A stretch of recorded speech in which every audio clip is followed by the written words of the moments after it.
Təsəvvür edin, gecənin bir yarısı xəbərdarlıq sistemi Amerikadan nüvə raketlərinin buraxıldığını göstərir. Qərar vermək üçün bir neçə dəqiqəniz var. Ya cavab hücumu edəcəksiniz, ya da ölkənizin məhv edilməsini gözləyəcəksiniz.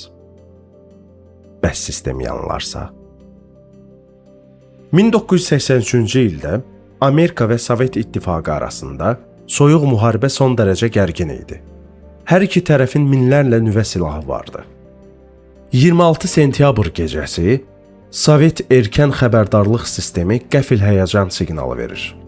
Kompüterlər Amerikadan Sovet İttifaqına doğru nüvə raketinin buraxıldığını göstərir. Bir neçə saniyə sonra ikinci, üçüncü və nəhayət 5-ci raket göründü. Komanda mərkəzində hamı müharibənin başladığını düşünürdü. Həmin gecə növbədə olan zabit Stanislav Petrov idi. Əgər o hücumu təsdiqləsəydi, Sovet rəhbərliyi cavab olaraq nüvə raketlərini işə sala bilərdi. Bu isə 3-cü Dünya müharibəsinin başlaması demək idi. Lakin Petrov bir neçə detalı şübhəli hesab etdi. Əgər Amerika həqiqətən nüvə müharibəsi başlamaq istəsəydi, niyə cəmi 5 raket buraxsın ki?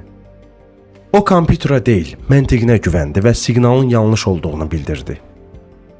Bir müddət sonra məlum oldu ki, heç bir raket buraxılmayıb. Peyk sistemi günəş şüalarının buludlardan əks olunmasını səhvən raket buraxılışı kimi qəbul etmişdir.